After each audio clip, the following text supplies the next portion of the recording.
Pak Bayu di pelajaran IPS. Masih di bab 1 kita akan membahas tentang manusia, tempat, dan lingkungan. Yang pada pertemuan sebelumnya kita sudah membahas tentang interaksi antar ruang. Maka pada kesempatan kali ini kita akan melanjutkan materi tentang pengertian peta.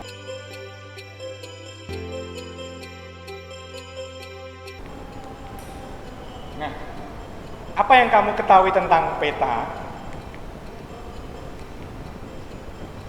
Sering anak-anak melihat peta yang tertempel di dinding, ya, ataupun peta-peta yang ada di buku, atlas, dan sebagainya.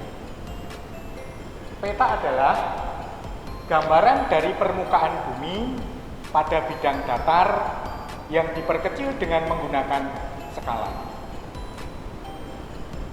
Jadi anak-anak bisa tahu sekarang definisi daripada peta. Jadi muka bumi yang digambarkan pada bidang datar yang diperkecil dengan menggunakan skala. Peta terdiri dari komponen-komponen.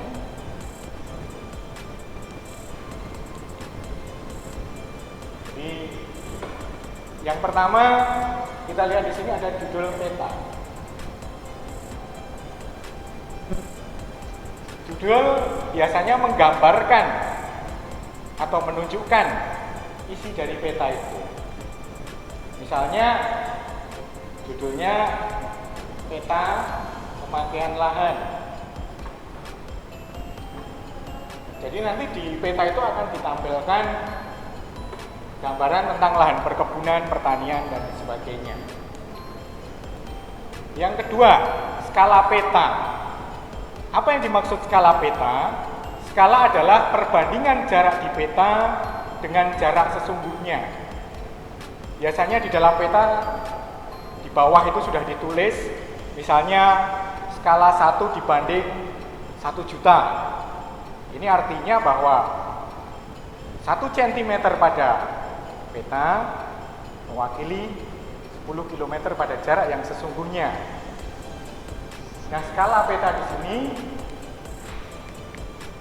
ada skala garis, ya, skala yang mempunyai bentuk garis dengan menggunakan ukuran tertentu. Nah, ini contoh atau gambar daripada, ya, bisa ditampilkan di sini skala garis. Kemudian yang ketiga adalah orientasi utara. Ini biasanya disimbolkan dengan gambar arah mata angin, ataupun bintang, ataupun anak panah yang menunjukkan arah dari mata angin.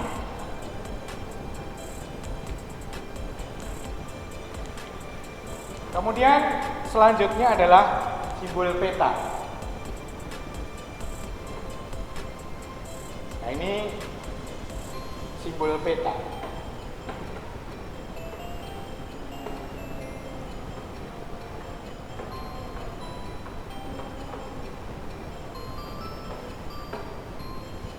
Anak-anak bisa melihat di situ ada berupa titik, ya, ada berupa segitiga, ada berupa persegi, yang masing-masing memiliki arti. Misalnya di situ ibu kota negara, ibu kota provinsi, ibu kota kabupaten, ada simbol berupa gunung api yang aktif dan yang tidak aktif. Kemudian juga ada simbol pelabuhan, bandara.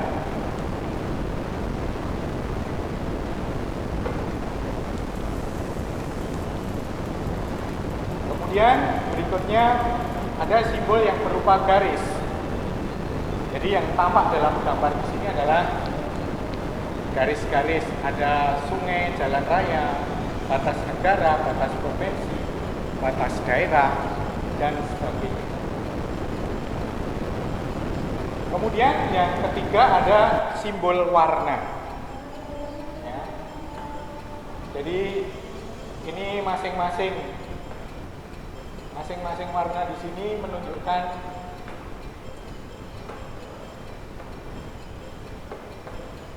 warna yang berbeda-beda. Ya, ada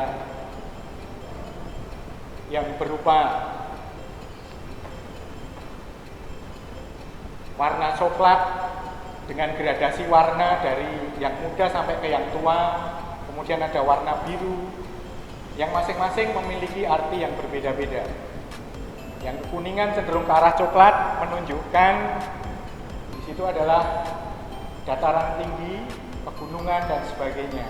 Sedangkan yang berwarna biru ini menunjukkan wilayah-wilayah perairan beserta kedalamannya. Jadi masing-masing sudah ada ukurannya, kedalaman berapa meter di dalam permukaan laut atau di atas permukaan laut, diukur dari permukaan laut berapa kedalamannya sampai ke dasar berapa, ya itu. Juga simbol area. Simbol area ini biasanya berupa simbol suatu tempat yang berupa danau, rawa, sawah, dan sebagainya. Kemudian ada bagian dari peta yang lain adalah garis koordinat. Di sini biasanya menunjukkan letak suatu wilayah. Misalnya Indonesia terletak di antara 6 derajat lintang utara, 11 derajat lintang selatan, 95 derajat bujur timur, 141 derajat bujur timur. Ini adalah menunjukkan garis koordinat. Kemudian inset. Inset adalah peta di dalam peta. Sering kita menyebut seperti itu. Jadi ada peta kecil yang terdapat di dalam peta. Nah, ini bisa kita lihat di sini adalah contoh daripada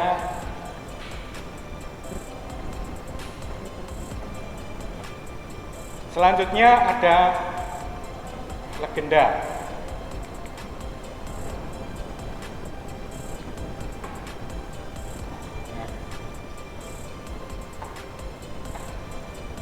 Legenda biasanya berupa gambaran-gambaran tentang jalan-jalan, jalan kereta api, simbol ibu kota, kecamatan.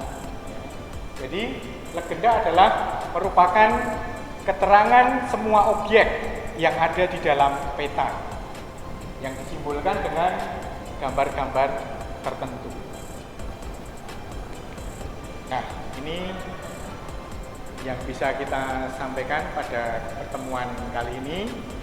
Mudah-mudahan anak-anak jelas dan memahami.